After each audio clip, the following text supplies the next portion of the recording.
நீங்கள் பார்த்து கொண்டிருப்பது நாட்டுக்கோட்டை நகரத்தார் டிவி. நான் ஒரு இல்லத்தரசியாக இருக்கிறதுனால என்னோட கருத்துக்களை பதிவிடுறதுக்கும் வெளி உலக பார்க்குறதுக்கும் வெளியில் என்ன நடக்குதுன்னு தெரிஞ்சுக்கிறதுக்கும் இந்த சமூக ஊடகம் எனக்கு ஒவ்வொரு விஷயத்துலையும் எனக்கு அவ்வளோ ஹெல்ப் பண்ணுது.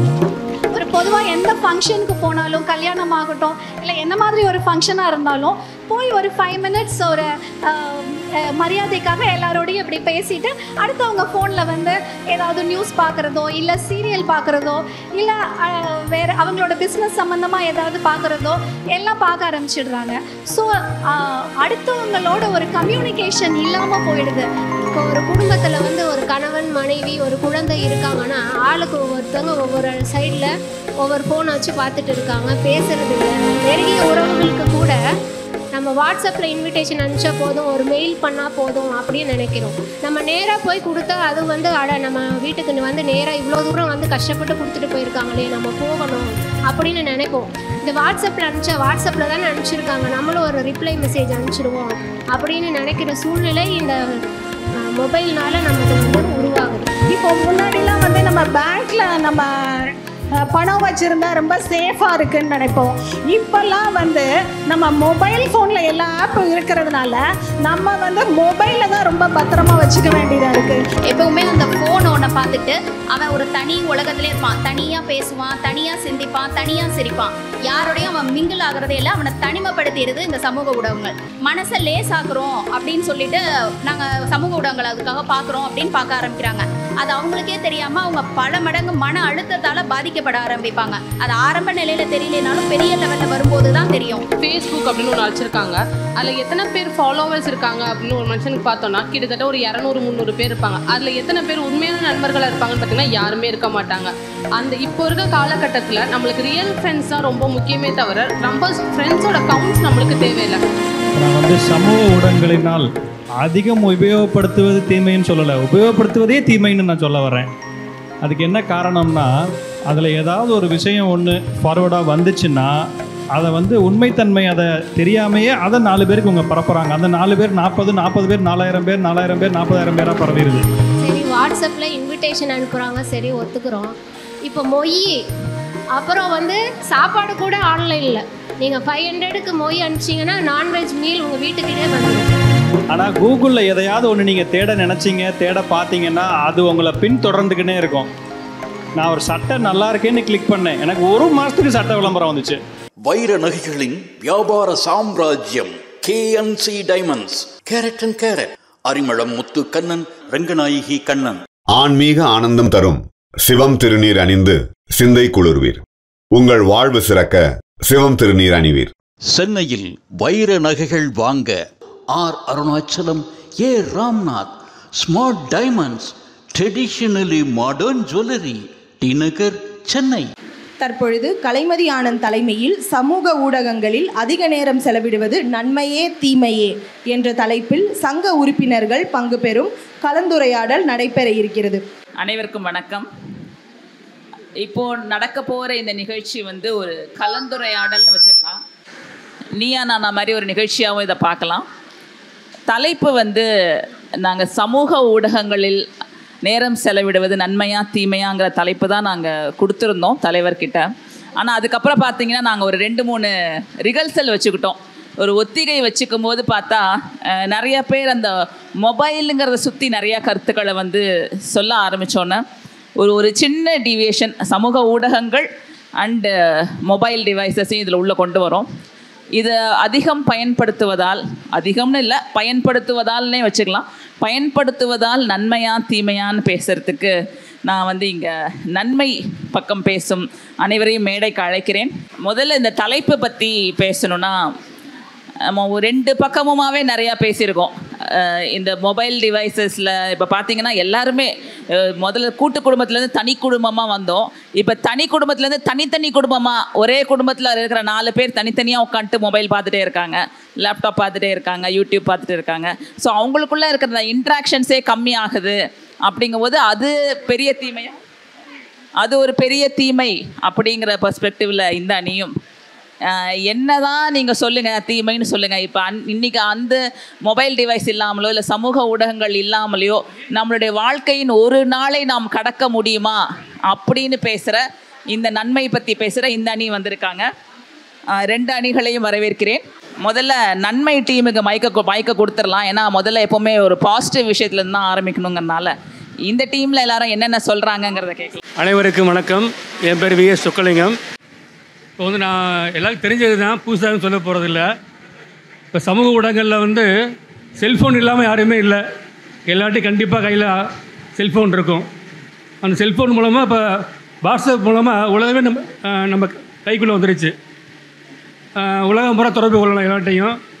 எல்லாம் குரூப்லாம் ஃபார்ம் பண்ணி அடுத்த நிமிஷமே நம்ம சேட்டிங் பண்ணலாம், பேசலாம், வீடியோ கால் பண்ணலாம். ஆக வாட்ஸ்அப் மூலமாக நமக்கு நன்மை தான்.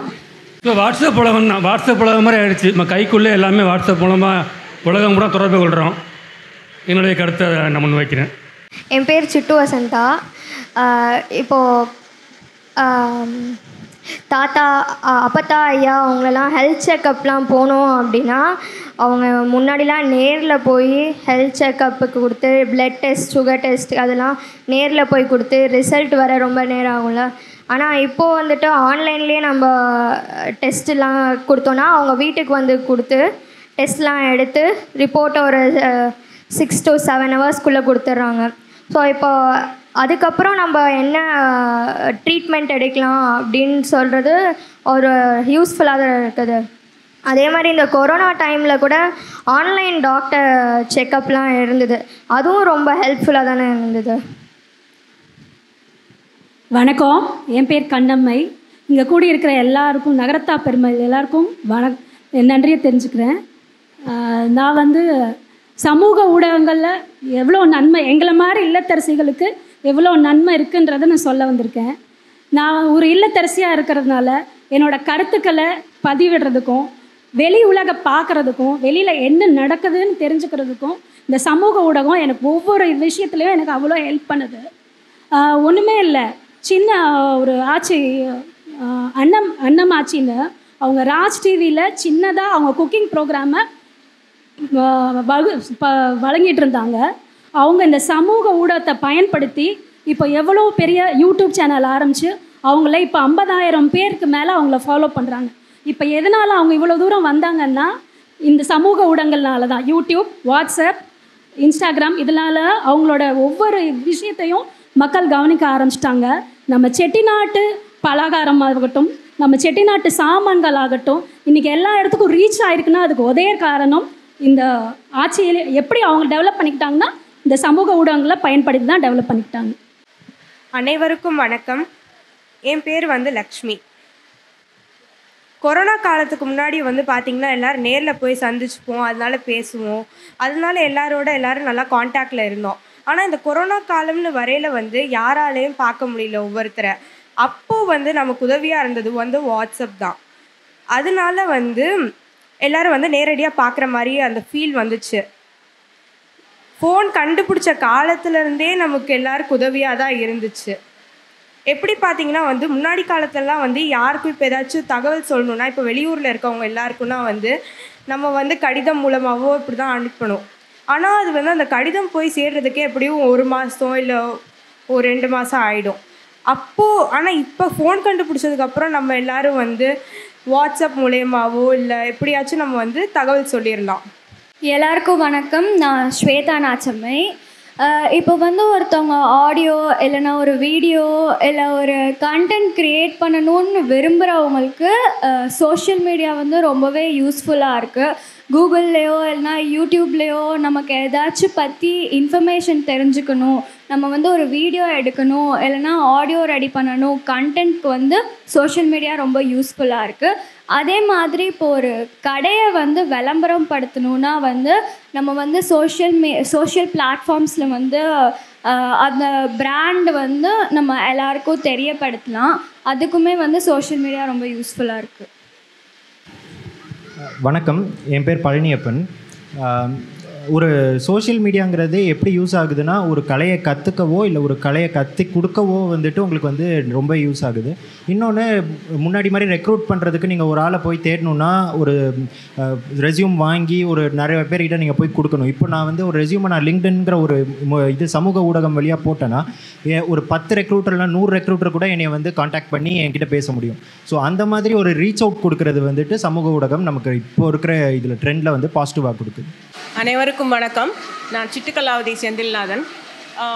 சமூக ஊடகங்கள் வந்து உள்ளங்கையில் உலகம் அப்படிங்கிறது இன்றைக்கி வந்து செல்ஃபோன் தான். அதன் மூலம் வந்து நீங்கள் கேஸ் புக் பண்ணுறதுலேருந்து ஆன்லைனில் எல்லாம் எதுக்கு கட்டணுமோ அத்தனைக்குமே அந்த ஃபோன் இல்லாமல் முடியாது.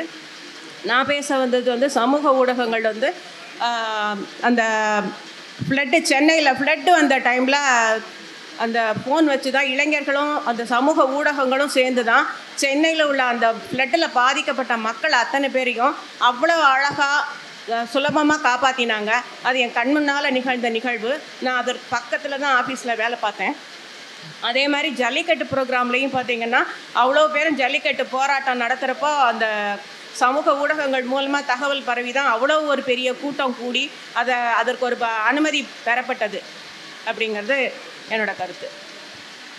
ரொம்ப அழகாக வந்து அவங்களோட பாயிண்ட்ஸ்லாம் சொன்னாங்க. இதை பார்த்தாவே எல்லாம் நல்லா தானே இருக்குது, நன்மை தான் நிறைய இருக்க மாதிரி தான் எனக்கும் தோணும். ஏன்னா இந்த ஒரு முதல்ல கூட தெரியல, இந்த கோவிடுக்கு அப்புறம்னு பார்த்தா நம்ம வந்து ஒரு மொபைல் சார்ந்த உலகம் அப்படியே தான் இது இயங்கிட்டு இருக்குது. எல்லாமே அவங்க சொன்ன மாதிரி ஜல்லிக்கட்டுதாகட்டும், இல்லை ஒரு வேலை வாய்ப்பாகட்டும். இப்போ எனக்கு ஒரு வேலை வேணும்னா நான் லிங்க்டின்ங்கிற ஆப்பில் போயிட்டு என்னோடய ரெஸ்யூமை போட்டேன்னா எனக்கு அவ்வளோ வந்து ஃபோன் கால்ஸ் வருது. வேறு எங்கேயோ ஒர்க் பண்ணுறவங்களாம் என்னோட ரெஸ்யூம் எடுத்து பார்க்குறாங்க. ஒரு கனெக்டிவிட்டி கிடைக்குதுன்னு அவங்க சொன்ன மாதிரி. என்னுடைய பெண்ணை வந்து நான் வந்து துபாயில் இருக்கிறான், என் பொண்ணை நான் வந்து என்னால் ஒரு வாட்ஸ்அப் வீடியோ கால் மூலமாக பார்க்க முடியுது. முக்கியமாக கோவிட் டைமில் வந்து நம்ம சொந்தங்கள்லாம் பார்த்து கொள்ளவே முடியாதப்போ நம்ம வந்து இந்த ஒரு மொபைலில் வாட்ஸ்அப் மூலம் வீடியோ மூலமாகவோ ஸ்கைப் மூலமாகவோ பார்க்க முடிஞ்சுது. இவங்க சொல்கிற எல்லாமே இந்த தலைப்புக்கு வந்து ஒரு நியாயம் சேர்க்கிற தலைப்பை தான் சொல்லியிருக்காங்க. நல்ல பாயிண்ட் சொல்லியிருக்காங்க. இப்போ இன்னும் கூட உங்கள் பக்கம் பாயிண்ட் இருக்கா? இதுக்கப்புறம் பேசணுமா தீமையை பற்றி? கண்டிப்பாக இருக்கு. சமூக ஊடகங்கள்னால நன்மை இருக்கு, பட் ஆனால் அந்த நன்மையை விட தீமை வந்து அதிகமாக இருக்கு.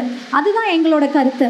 அதாவது இப்போ ஒரு டம்ளர் பாலில் ஒரு துளி விஷம் கலந்ததுன்னா அந்த பாலை யாராச்சும் குடிக்க முடியுங்களா?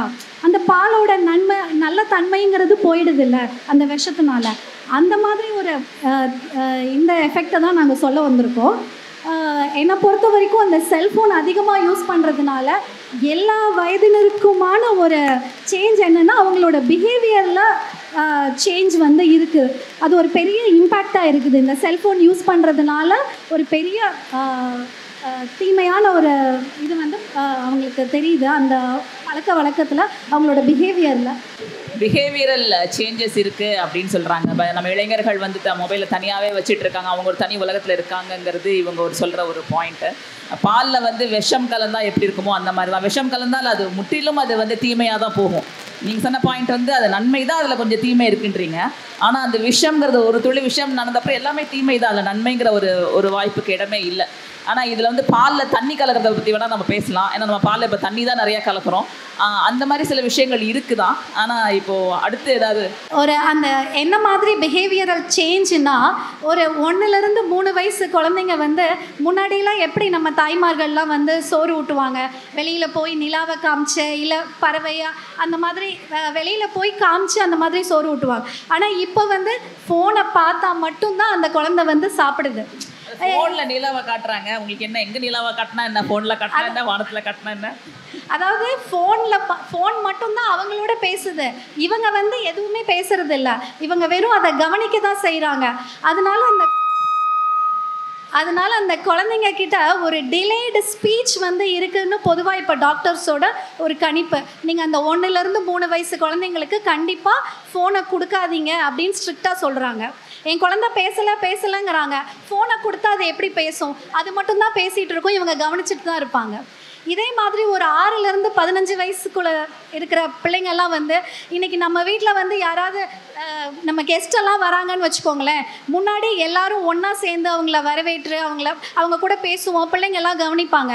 ஆனால் இப்போல்லாம் என்ன பண்ணுறாங்க, உடனே அவங்கள வாங்கன்னு சொல்லிவிட்டு உடனே ஆளுக்கு ஒரு ரூம்குள்ளே போய் உக்காந்துடுறாங்க ஃபோனோட.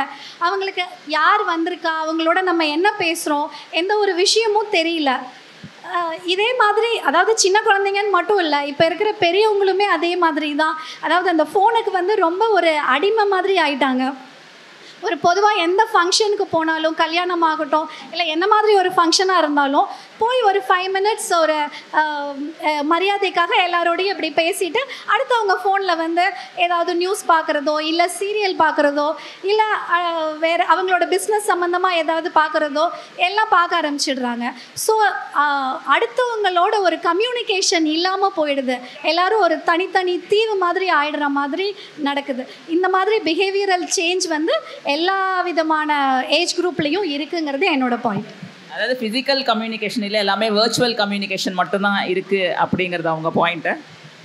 வணக்கம், என்னுடைய பெயர் நாச்சம்மை செந்தில்குமரன். நான் வந்து சமூக ஊடகங்கள் நம்மளுக்கு தீமை தருது அப்படிங்கிறது பேச வந்திருக்கேன். ஃபஸ்ட்டு ஒரு பாயிண்ட் என்னென்னா, குடும்ப ஒற்றுமை வந்து குறையுது. இப்போ ஒரு குடும்பத்தில் வந்து ஒரு கணவன் மனைவி ஒரு குழந்தை இருக்காங்கன்னா ஆளுக்கு ஒவ்வொருத்தவங்க ஒவ்வொரு சைடில் ஒவ்வொரு ஃபோனை வச்சு பார்த்துட்டு இருக்காங்க, பேசுகிறது இல்லை.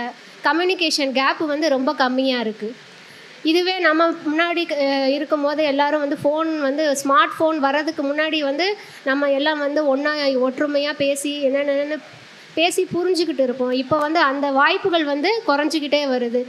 அதே மாதிரி இன்னொரு பாயிண்ட் என்னென்னா, இப்போலாம் வந்து ஒரு கல்யாணம் ஒரு பர்த்டே ஃபங்க்ஷன் அப்படின்னு சொன்னால் ஒரு வாட்ஸ்அப்பில் இன்விடேஷன் அனுப்பிச்சா போதும். நம்ம நெருங்கிய உறவுகளுக்கு கூட நம்ம வாட்ஸ்அப்பில் இன்விடேஷன் அனுப்பிச்சா போதும், ஒரு மெயில் பண்ணால் போதும் அப்படின்னு நினைக்கிறோம். நம்ம நேராக போய் கொடுத்தா அது வந்து நம்ம வீட்டுக்கு வந்து நேராக இவ்வளோ தூரம் வந்து கஷ்டப்பட்டு கொடுத்துட்டு போயிருக்காங்களே நம்ம போகணும் அப்படின்னு நினைப்போம். இந்த வாட்ஸ்அப்பில் அனுப்பிச்சா வாட்ஸ்அப்பில் தானே அனுப்பிச்சிருக்காங்க, நம்மளும் ஒரு ரிப்ளை மெசேஜ் அனுப்பிச்சிடுவோம் அப்படின்னு நினைக்கிற சூழ்நிலை இந்த மொபைல்னால் நமக்கு வந்து உருவாகுது. இதுதான் என்னோடய பாயிண்ட். நன்றி. என் பெயர் வள்ளிமயில் வெள்ளையன். இப்போது மொபைல் ஃபோனுக்கு அடிக்ட் ஆகாதவங்க யாருமே இல்லைன்னு சொல்லலாம். சின்னவங்கள்லேருந்து பெரியவங்க வரை எல்லாருமே வந்து எந்த நேரம் மொபைலில் தான் ஏதாவது நோண்டிகிட்டு இருக்கோம்.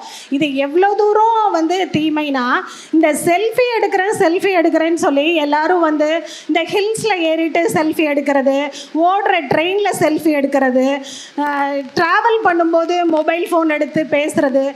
நான் என்ன சொல்கிறேன்னா, என்ன முக்கியமான காலம் இருந்தாலும் யாரும் வந்து ட்ராவல் டைமில் ஃபோன் எடுக்காதீங்க. அது நிறைய ஆக்சிடெண்ட்ஸுக்கு வழிவகுக்குது.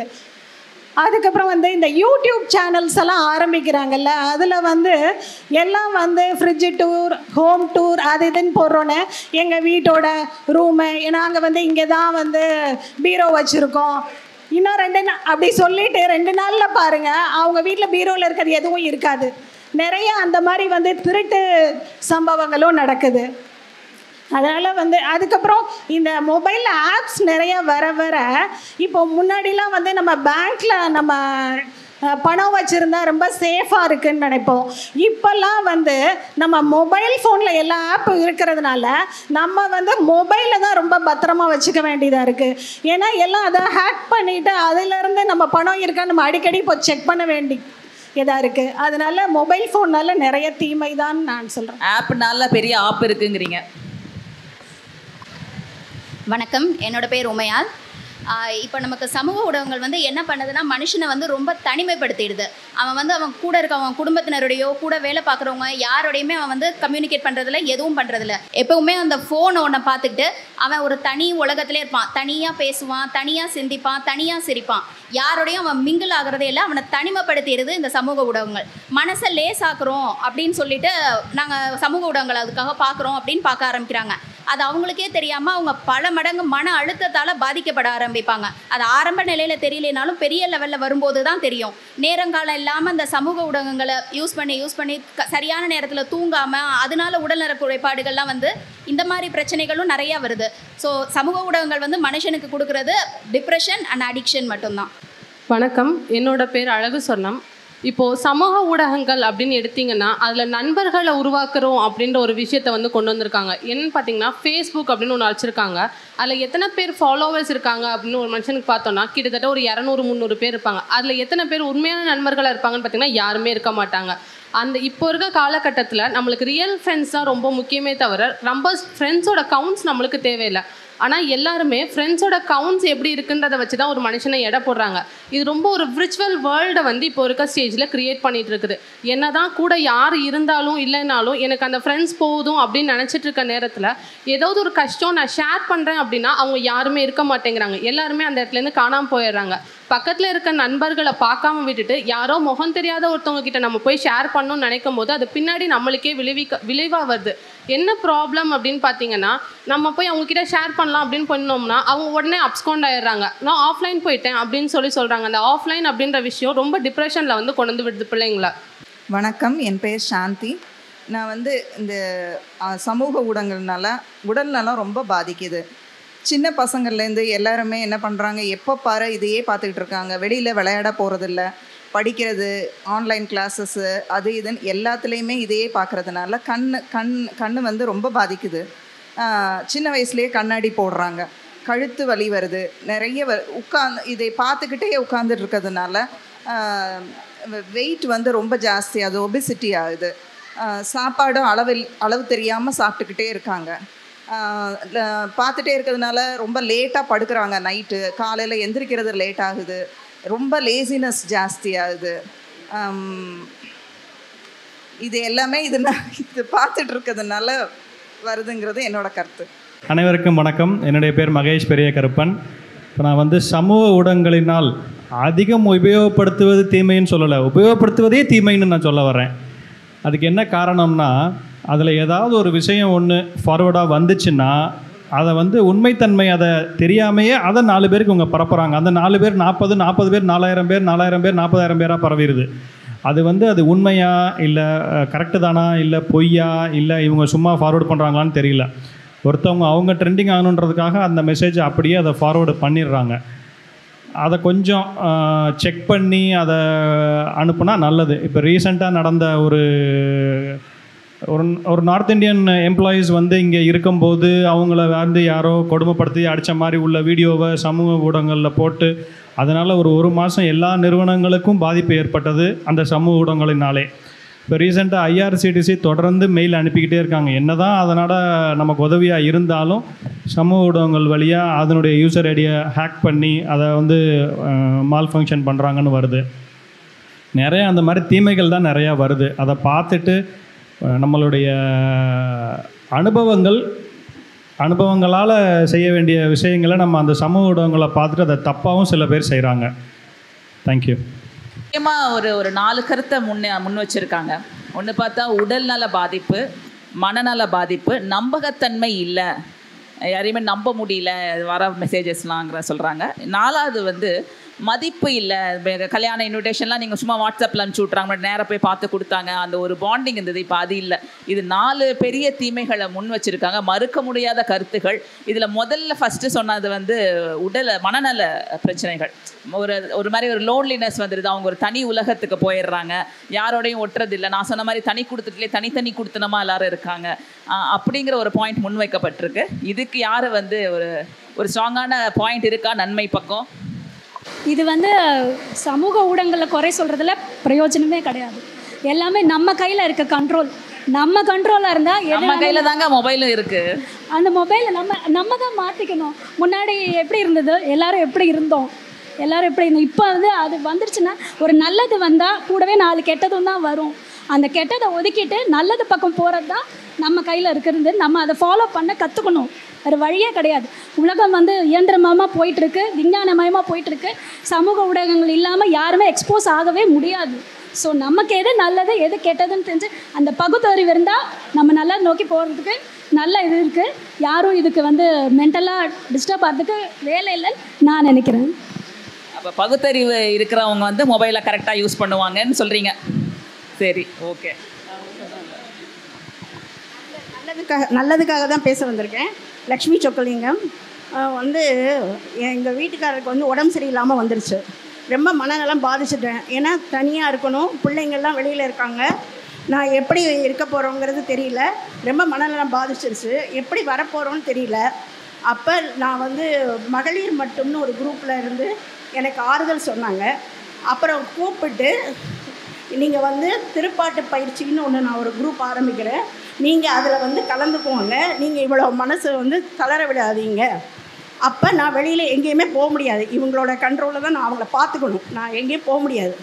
அப்படிங்கும்போது எனக்கு 2 to 3 இல்லை 3 to 5 வந்து திருப்பாட்டு பயிற்சின்னு சொல்லி என்னை மாற்றி என்னோடய மனநலை சரியாக வச்சது இந்த இதுதான். இப்போ வரைக்கும் நடந்துகிட்ருக்கு. இப்போ வரைக்கும் அந்த குரூப் 3 to 5 நடந்துக்கிட்டு இருக்கு. அப்புறமும் ரொம்ப ஒரு மாதிரி கவலையாயிடுச்சுன்னா ஆன்லைனில் யார் யார் இருக்காங்கன்னு பார்த்துட்டு என்னை கூப்பிடுவாங்க, ஏன் தூங்கலையா நீங்கள் அப்படின்னு கூப்பிட்டு கேட்பாங்க. அதனால் புதனும் சனியும் 2 மணி போல் சினிமா பாட்டெல்லாம் நாங்களே அடுத்தடுத்து பாடி அதை சரி பண்ணோம். அப்புறமும் சரியாக வராதனால நைட்டு ஒரு 10 நாளைக்கு எனக்கு தொடர்ந்து 9லேருந்து யார் யார் ஆன்லைனில் இருக்காங்களோ அவங்களாம் எனக்கு கால் பண்ணிட்டாங்க. கால் பண்ணி நீங்கள் தூங்க மாட்டேங்கிறீங்கன்னு சொல்லிட்டு என்னை என்ஜாய் பண்ணுறதுக்காக, எனக்கு சினிமா பாட்டுன்னா ரொம்ப பிடிக்கும், அதனால் அவங்கவுங்க அதுக்காக தேடி அத்தனை பாட்டு பாடி நாங்கள் அவங்க பாட நான் பாட இப்படியே ஒரு 1/2 hour போணுச்சுன்னா டயர்ட் ஆனதுக்கப்புறமா நாங்களே போதும் அப்படின்னு சொல்லி முடிச்சிடும். இவ்வளோ ஆன்லைனில் இவ்வளோ இது பண்ணதுனால நான் இப்போ நல்லாயிருக்கோம். மனநலம் வந்து நம்மளாக சரி பண்ணுறது தான்.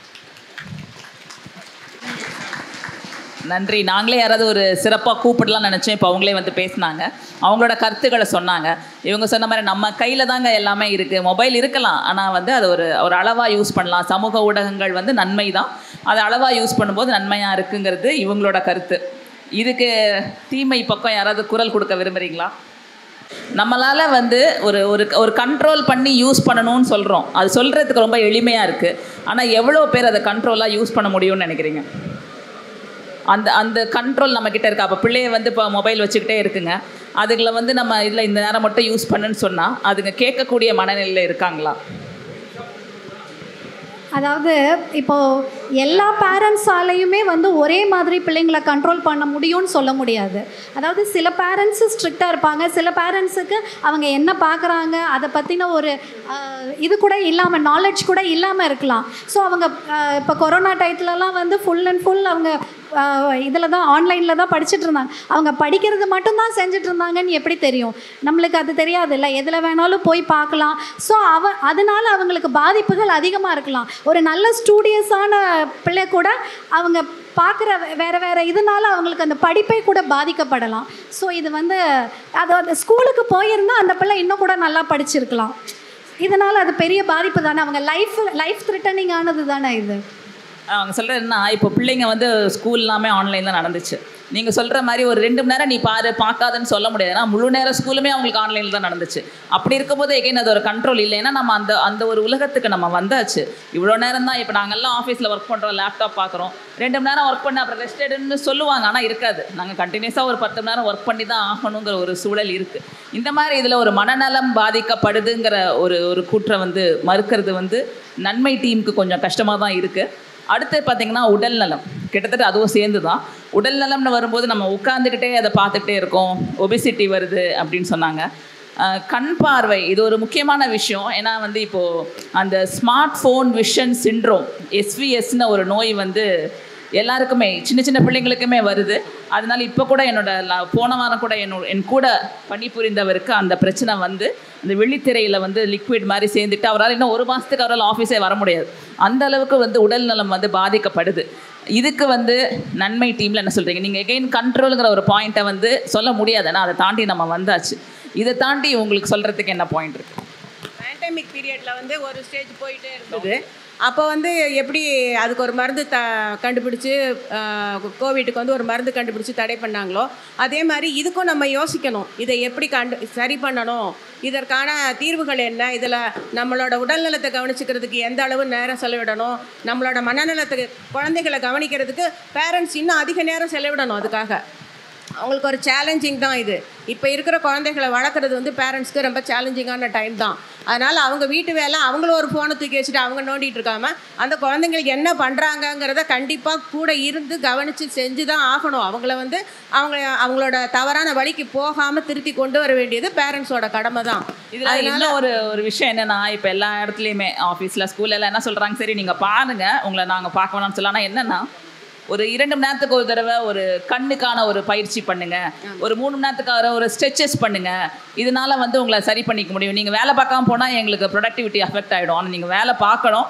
ஆனால் நல்ல உங்கள் உடலை கவனித்துக் கொள்வதற்கு இந்த மாதிரி ஒரு சின்ன சின்ன எக்ஸசைஸ் பண்ணுங்கன்னு சொல்கிறாங்க.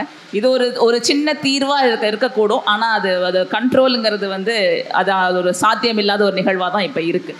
அடுத்து அவங்க சொன்னது வந்து மரியாதை குறைகிறது.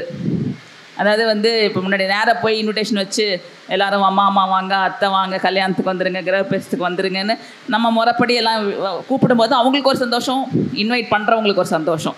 ஆனால் இப்போ வந்து வாட்ஸ்அப்பில் அனுப்பிச்சிட்டு இதுதான் வந்து சேருங்க எல்லோரும் அப்படிங்கிற மாதிரியான ஒரு ரொம்ப நெருங்கின சொந்தங்களுக்கு அனுப்புகிறாங்க. ஆனால் அதை தாண்டி பார்த்தா வந்து இந்த மாதிரி தான் அனுப்புகிறாங்க. இது காசு செலவாகுது அந்த ஒரு ஆஸ்பெக்டில் இல்லாமல் ஒரு நேரக்குறைவுங்கிறதெல்லாம் யோசிச்சு அனுப்புகிறாங்க. ஆனால் இதனால் எந்த அளவுக்கு உறவுகளுக்குள்ள இடையேயான அந்த அந்யோன்யம், அந்த மதிப்பு குறையுதுன்னு நினைக்கிறேன். ஓடுற கடிகாரத்தில் நம்ம இந்த மாதிரி தான் பண்ண முடியும். ஒன்று. ரெண்டாவது, இதனால வந்துட்டு ஒரு இது குறையுதுன்னு நம்ம சொல்ல முடியாது. திடீர்னு யாராவது ஒரு ஆள் வந்துட்டு என்னைக்காவது ஒரு நாள் நம்ம எப்போயாவது ஒரு தடவை பேசுகிறவங்களா இருப்பாங்க. திடீர்னு நமக்கு கூப்பிட்டு ஒரு 2 மணி நேரம் நம்ம ஆன்லைனில் இருக்கிறத பார்த்துட்டு 2 மணி நேரம் அவங்க பேசுகிறதும் இருக்குது. அதனால நமக்கு நிறைய கான்டாக்ட்ஸ் வரதும் உண்டு. அதனால நமக்கு மற்ற ஏதாவது ஒரு விஷயம் நமக்கு வந்து தெரிகிறதும் உண்டு. ஸோ அதனால நம்ம வந்து உறவு வந்து கம்மியாகுதுன்னு நம்மளால் சொல்ல முடியாது. ஒரு இன்விடேஷன் அனுப்புறது வந்துட்டு நம்ம வந்து ஆன்லைன் மூலிமா அனுப்புகிறோம் அப்படின்னா அது வந்து அந்த காலத்தில் நம்ம லெட்டர் மூலிமா அனுப்பணும். இப்போ அதுக்கு பதிலாக மெயில் வந்திருக்கு, அவ்வளவுதான். இது டிஜிட்டல் டிரான்ஸ்ஃபர்மேஷன் தான் இருக்கே தவிர அனுப்புறது இன்னும் நம்ம அவங்கள யோசித்து அவங்களுக்குன்னு அனுப்பணும்னு தானே நம்ம அனுப்புகிறோம். அந்த இது ஒரு நல்ல பாயிண்ட்டு. நடந்தது வந்து டிஜிட்டல் டிரான்ஸ்ஃபர்மேஷன் தானே தவிர எங்களுக்குள்ள பாசம் குறையில, அன்பு குறையில. உங்களுக்கு அனுப்பணும்னு நினச்சி தானே நாங்கள் அனுப்புகிறோம். அப்புறம் எப்படி நீங்கள் சொல்ல முடியும்னு கேட்குறாங்க. சரி, வாட்ஸ்அப்பில் இன்விடேஷன் அனுப்புகிறாங்க, சரி ஒத்துக்கிறோம். இப்போ மொய், அப்புறம் வந்து சாப்பாடு கூட ஆன்லைனில் நீங்கள் 500க்கு மொய் அனுப்பிச்சிங்கன்னா நான்வெஜ் மீல் உங்கள் வீட்டுக்கிட்டே வந்துடும். அந்த மாதிரி போயிட்டு இருக்கு. இப்போ இது புதுசா இருக்கு. இப்போ அந்த இன்விடேஷன் கார்டுல அந்த இது கொடுத்துறாங்க, பார்கோடு, QR கோடு. இல்ல நிஜமாவே நடக்குது. புதுசா இருக்கு, இது தெரியலப்பா. இது மாதிரி கேள்விப்படல. அதுதான் தீமை தான் இப்போ ஒவ்வொன்றா முளைச்சிட்டு இருக்கு. இப்போ வந்து உங்களுக்கு இதன் மூலமா தெரிஞ்சிருக்கும், நீங்களும் இதை வந்து அனுபவிப்பீங்க. இப்போ ஆரம்பிச்சிட்டு இருக்காங்க அந்த மாதிரி தான். ஆனா ஃபங்க்ஷன்னா கண்டிப்பா இன்வைட் பண்ணி ஒரு இடத்துல தான் கொடுக்குறாங்களே தவிர வீட்டுக்கு அனுப்புறது இதுவரை கேள்விப்படல. தலைவர் கௌரவ தலைவர் சொல்றது வந்து அடுத்த தடவை ஆண்டு விழாக்கு பிரியாணி வீட்டுக்கு பார்சல் செய்யப்படும் அப்படிங்கிறாங்க. ஆண்டு விழாவே ஜூம்ல நடக்குமான்னு இவங்க கேட்குறாங்க. அது நடக்கிறதுக்கான நிறைய வாய்ப்பு இருக்கு. இது கூட இப்போ பெரிய பாதிப்பு தானே. ஜூமில் நடக்கிறதுக்கும் இப்போ நேரடியாக இப்போ எல்லாரும் வந்து கூடி பேசி மகிழ்கிறதுக்கும் ஒரு வித்தியாசம் இருக்கா இல்லையா? இதே மாதிரி தான் எல்லாமே படிப்பு சம்மந்தமான, வேலை சம்மந்தமான ஒரு நிகழ்ச்சிகளில் கலந்துக்கிறதும் எல்லாமே அதுதான். நேரடியாக இருக்கிறதுக்கும் ஒரு ஜூம் மூலமாக, ஒரு இந்த ஃபோன் மூலமாக நம்ம பார்க்கறதுக்குமான வித்தியாசம் இதுதான். முக்கியமான பாயிண்ட் என்னன்னா, நாங்க இந்த ப்ரோக்ராமுக்கு 2 தடவை ரிஹர்சல் பண்ணோம், 2-3 தடவை. எல்லாமே ஜூம்ல தாங்க நடந்துச்சு. அது நடத்திட்டு இல்ல, அது நடத்தினவங்களே இவங்க தான், ஆர்கனைசர் இவங்க தான். எல்லாரும் வந்துட்டீங்களா ஃபோன் பண்ணி கேட்பாங்க, யார் வரல எல்லாரும் உடனே வாங்க ஜூமுக்கு. அந்த இன்வைட் அனுப்பிச்சவங்களும் இவங்க தான், கூகுள் மீட் இன்வைட். அதை ரெக்கார்ட் பண்ணவங்களும் இவங்க தான். ஆனா இன்னைக்கு இவங்க தீமையை பத்தி பேசுறாங்க. ஆனா எல்லாரும் ஒவ்வொரு இடத்துல இருந்ததுனால ஒரே நேரத்துல கூடுறது அது வந்து ரொம்ப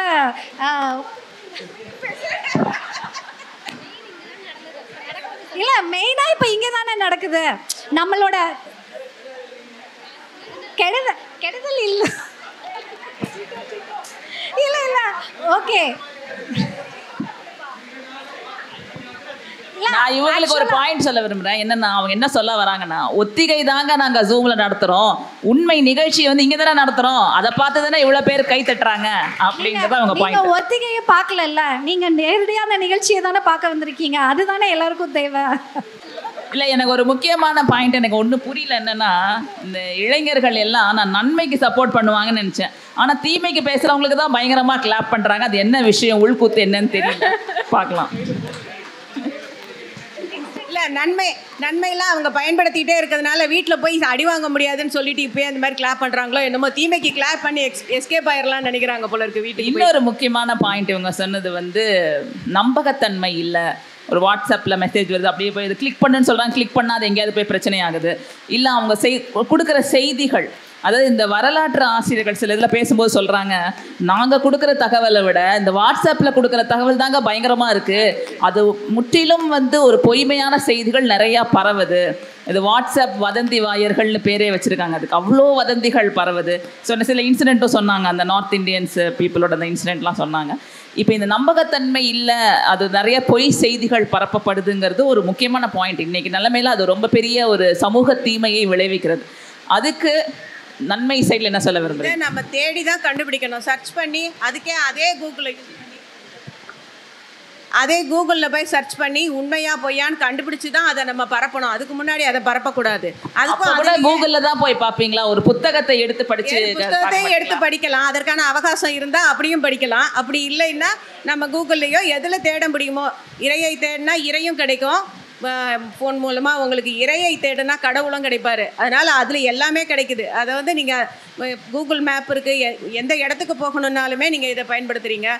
அதே மாதிரி எந்த தகவலோட உண்மைத்தன்மையை கண்டறியணுன்னாலும் அதில் கண்டறியலாம். கண்டறிஞ்சு அதுக்கு பிறகு அதை பரப்பலாம். உண்மையாக இருக்கிற பட்சத்தில் அதை பரப்பலாம். கூகுள் தான் வந்து ஒரு மிகப்பெரிய சோர்ஸாக இருக்குது. நீங்கள் அதில் போய் பார்த்துட்டு நீங்கள் தெரிஞ்சுக்கக்கூடாது. கூகுள் தான் இன்றைய காலத்தின் பைபிளாக இருக்கிறது. ஒரு கடவுள் மாதிரியே ஆயிடுச்சு, கூகுள் இல்லாமல் இருக்கிறது இல்லை யாரும்.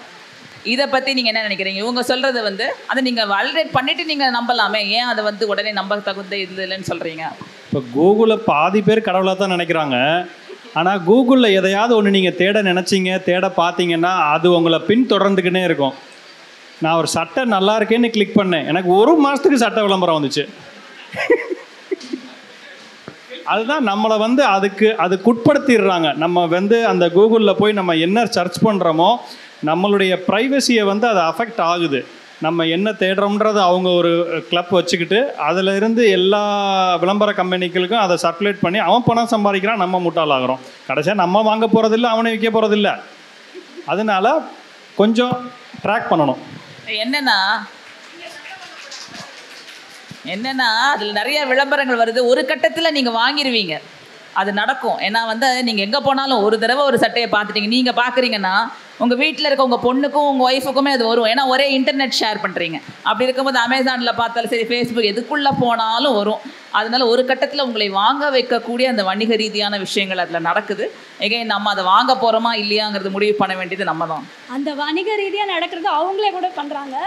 வாட்ஸ்அப்பில், இன்ஸ்டாகிராமில் அவங்களோட இது ஃபாலோ பண்ணுறாங்க. அவங்களே சட்டை வைக்கிறாங்களாம் அதில். அதுக்கப்புறம் நாங்கள் என்ன சொல்கிறது அப்படிங்கிறாங்க.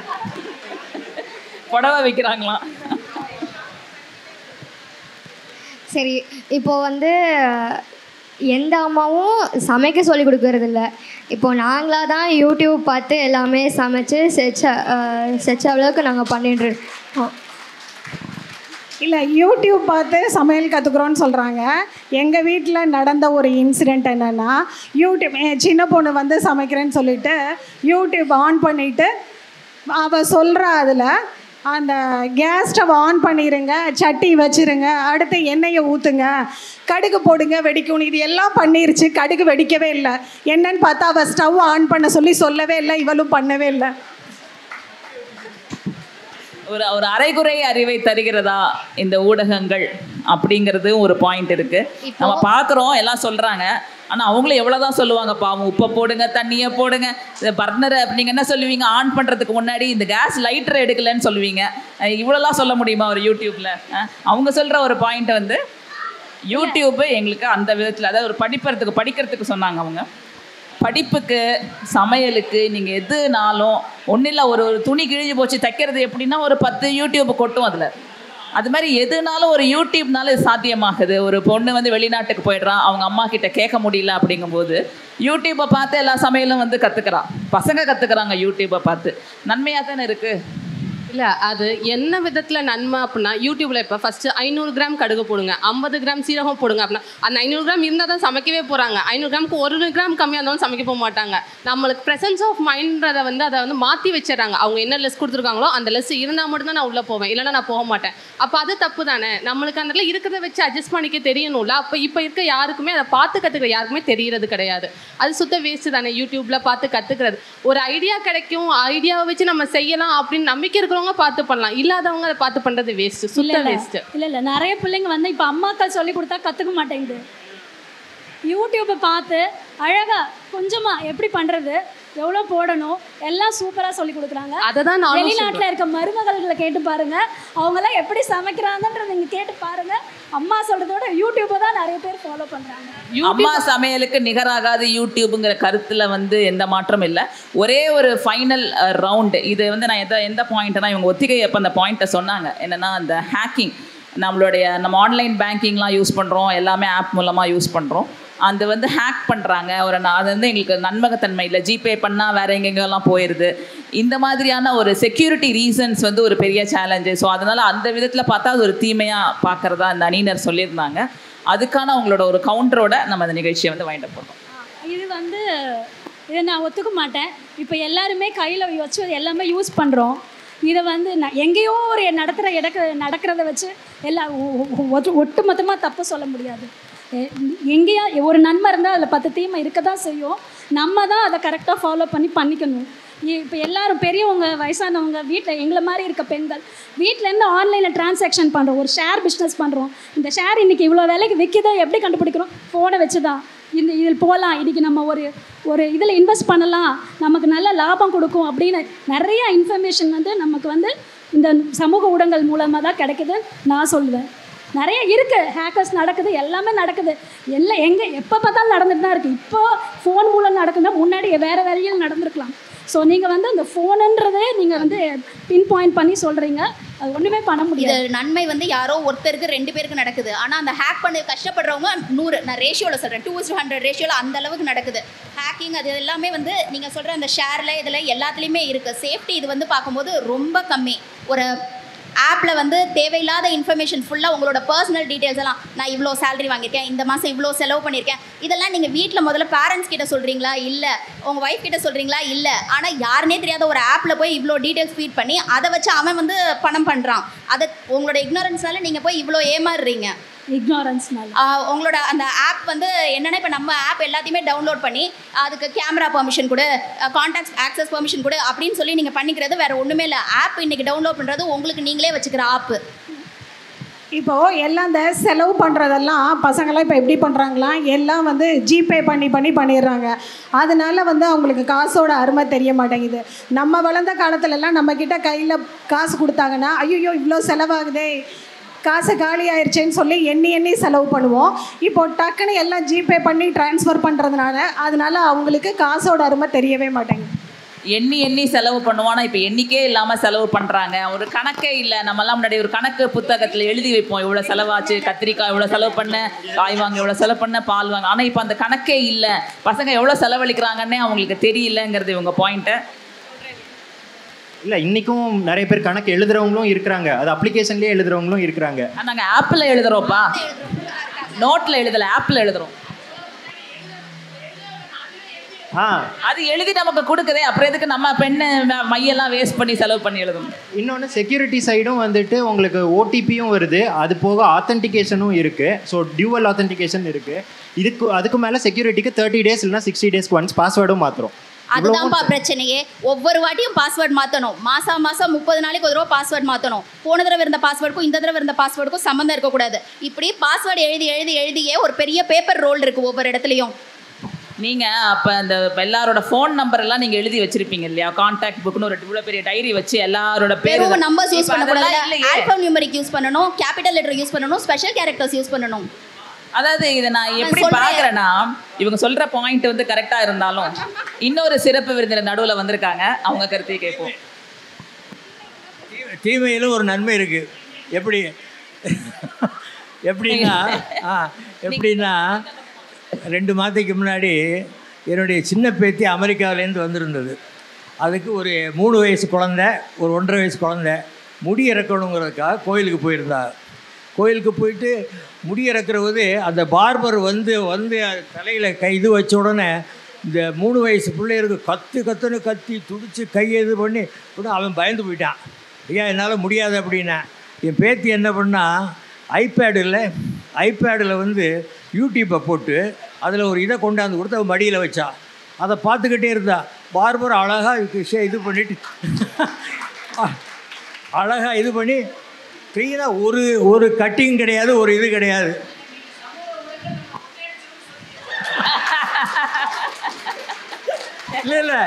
இல்லை இல்லை தீமையிலும்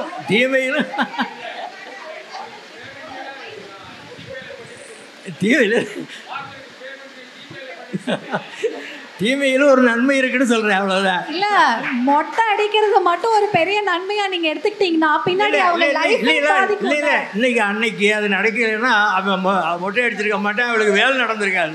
இல்ல ஒரு சாக்லேட்டை கொடுத்திருந்தா கூட அந்த குழந்தை சாப்பிட்டுட்டு அமெரிக்காவிலேருந்து இதுக்காக வந்திருக்காங்க, அவங்க என்ன பண்ணுவாங்க? அதுதான் அதுக்கான மாற்று வழி வந்து ஒரு சாக்லேட் கொடுத்திருந்தா இல்ல அது தூங்க வச்சிருந்தா. எங்களுக்கெல்லாம் அந்த காலத்துல எப்படி மொட்டை அடிச்சிங்க? ஒரு சாக்லேட்டை கொடுத்ததானே அடிச்சிங்க. இப்ப மட்டும் ஏன் ஒரு தூங்க வச்செல்லாம் மொட்டை அடிக்க மாட்டா, தூங்குறதெல்லாம் மொட்டை அடிக்க மாட்டா.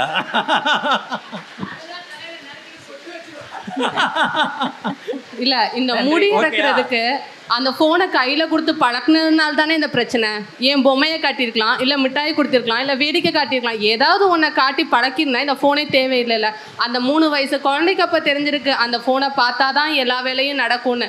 அதுவும் தெரிஞ்சு வச்சுக்கிட்டு இவ்வளோ பிரச்சனை இருக்குன்னு தெரிஞ்சு அந்த பேரண்ட்ஸும் கொடுக்குறாங்க. பார்த்தீங்களா, அங்கே நிற்கிறாங்கங்க அவங்க. எவ்வளோ கெட்டது அது. இல்லை நான் ஒரு விஷயம் என்ன பார்க்குறேன்னா, இங்கே வந்த 2 பேர் மேடை ஏறி சொன்னாங்க, 2 பேரோட வயசு பார்த்தீங்கன்னா 2 பேருமே பெரியவங்க. ஒரு பெரியவங்க வந்து ஒரு புதிய தொழில்நுட்பத்தை வந்து சப்போர்ட் பண்ணி பேசுகிறாங்கன்னா அதில் நன்மை இல்லைன்னு நம்ம சொல்லவே முடியாது. இந்த பக்கம் பேசுகிறவங்களோட பாயிண்ட் ரொம்ப ஆணித்தரமான உண்மையாக இருந்தாலும் சில சின்னதாக இதில் ஒரு பழமைவாதம் இருக்கிறதா நான் நினைக்கிறேன். உதாரணத்துக்கு இந்த காசு எண்ணி கொடுத்தா தான் காசோட அருமை தெரியும் அப்படிங்கும்போது அங்கே ஒரு கரெக்டான ஒரு கவுண்டர் கொடுத்தாங்க பழனியப்பன்.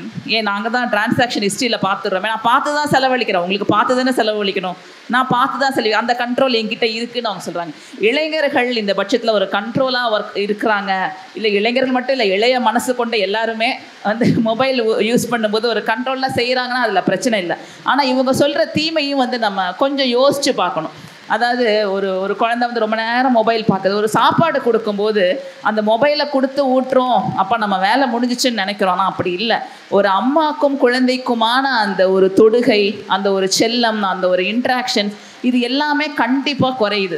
ஸோ சாப்பாடு கொடுக்கும்போது தயவுசெய்து குழந்தைங்களுக்கு மொபைல் கொடுக்காதீங்க. அது ஒரு எளிமையான இது. ஆனால் சொன்னால் தான் கேட்குறாங்க, மொபைல் பார்த்தா தான் சாப்பிட்றாங்கிறது உண்மை. ஒரு 2 நாள் மொபைல் கொடுக்காமல் பாருங்கள், அவங்க எப்படி சாப்பிட்றாங்கன்னு பாருங்கள். கொஞ்சம் கொஞ்சமாக அவங்கள படிய வைக்க முடியும். ஸோ அந்த மாதிரி விஷயங்களில் நான் அந்த தீமையை நம்ம யோசிச்சு தான் பார்க்கணும். அதே மாதிரி ரொம்ப நேரம் யாராவது விருந்தினர்கள் வந்தால் வந்து பேச சொல்லுங்கள்.